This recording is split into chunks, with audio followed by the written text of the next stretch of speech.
அன்பார்ந்த வாஸ்து சாஸ்திரம் சேனல் நேயர்களுக்கு சபரி வாஸ்துவின் பணிவான வணக்கங்கள். வாஸ்து சாஸ்திர சேனல் நேயர்கள்ட்டையும் பொதுமக்கள்கிட்டையும் பரவலாக இந்த கருத்து இருக்கு. அதாவது ஒரு மனை வாங்குறப்ப அந்த மனையின் முன்புறம் ரோடு சைடு குறைந்தும் பின்புறம் அதிகரித்தும் இருந்தால் அது நல்ல மனை அப்படின்ற கருத்து இருக்கு. இந்த கருத்து எந்த அளவுக்கு சரி அப்படின்றத வாஸ்து சாஸ்திர ரீதியில் வடக்கு, கிழக்கு, தெற்கு, மேற்கு போன்ற 4 மனைகளையும் எந்தெந்த திசை சார்ந்த மனைகளில் முன்புறம் குறைந்தும், அதாவது ரோட் சைடு குறைந்தும் பின்புறம் அதிகரித்தும் இருக்கக்கூடாது அப்படின்றதையும், எந்தெந்த திசை சார்ந்த மனைகளில் முன்புறம் குறைந்தும் பின்புறம் அதிகரித்தும் இருக்கலாம் அப்படின்றதையும், மேலும் இது போன்ற மனைகளை வாங்குவதற்கு முயற்சிக்கும் போதும் அல்லது வாங்கிய பின்பும் என்னென்ன வாஸ்து விதிமுறைகளை ஃபாலோ பண்ணணும் அப்படின்றதையும் பார்க்கலாம். இந்த பிக்சர் பாருங்க. இது ஒரு தெற்கு திசை பார்த்த மனை.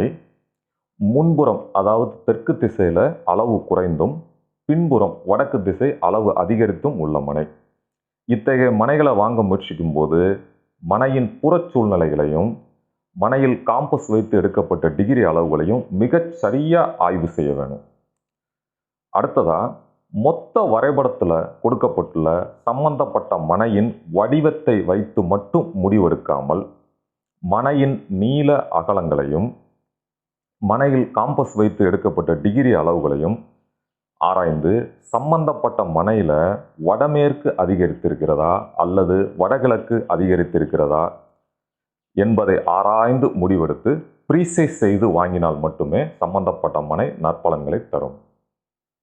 இது ஒரு வடக்கு திசை பார்த்த மனை. முன்புறம் அதாவது வடக்கு திசையில அளவு குறைந்தும் பின்புறம் தெற்கு திசையில அளவு அதிகரித்தும் உள்ள மனை.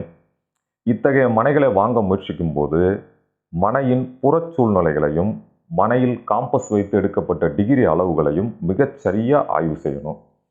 அடுத்ததா மொத்த வரைபடத்தில் கொடுக்கப்பட்டுள்ள சம்பந்தப்பட்ட மனையின் இந்த வடிவத்தை மட்டும் வைத்து முடிவெடுக்காமல் மனையின் நீள அகலங்களையும் மனையில் காம்பஸ் வைத்து எடுக்கப்பட்ட டிகிரி அளவுகளையும் மிக கவனமாக ஆராய்ந்தோம்னா மனையில் தென்மேற்கு அதிகரித்திருக்கிறதா அல்லது தென்கிழக்கு அதிகரித்திருக்கிறதா என்பதை ஆராய்ந்து முடிவெடுத்து மனையை ப்ரீசைஸ் செய்து வாங்கினால் மட்டுமே நற்பலன்களை தரும். இந்த பிக்சர் பாருங்க. இது ஒரு கிழக்கு திசை பார்த்த மனை.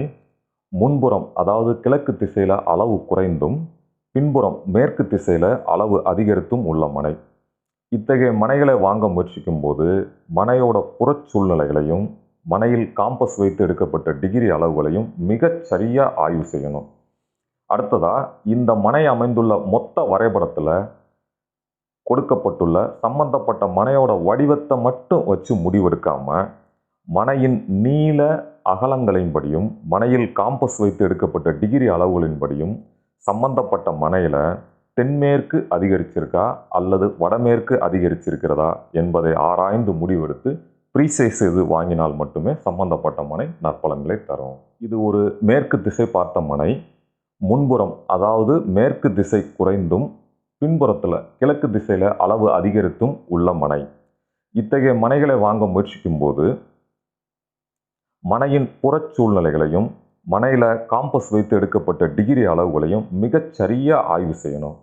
அடுத்ததா மொத்த வரைபடத்தில் கொடுக்கப்பட்டுள்ள சம்பந்தப்பட்ட மனையின் வடிவத்தை மட்டும் வச்சு முடிவெடுக்காம மனையின் நீள அகலங்களின்படியும் மனையில் காம்பஸ் வைத்து எடுக்கப்பட்ட டிகிரி அளவுகளின்படியும் சம்பந்தப்பட்ட இந்த மனை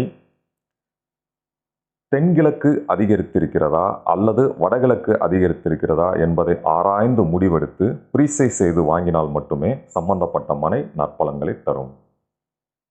பொதுவாக ஒரு ப்ராப்பர்ட்டி லேஅவுட் போடும்போது இது போன்ற மனைகள் அமைந்துவிடும்.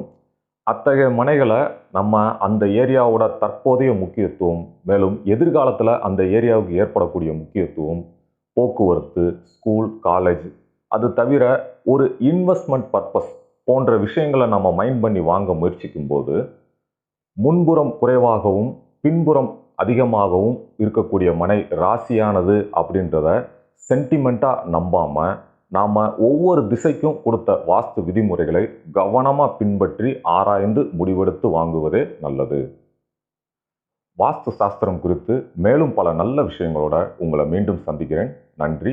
வணக்கம்.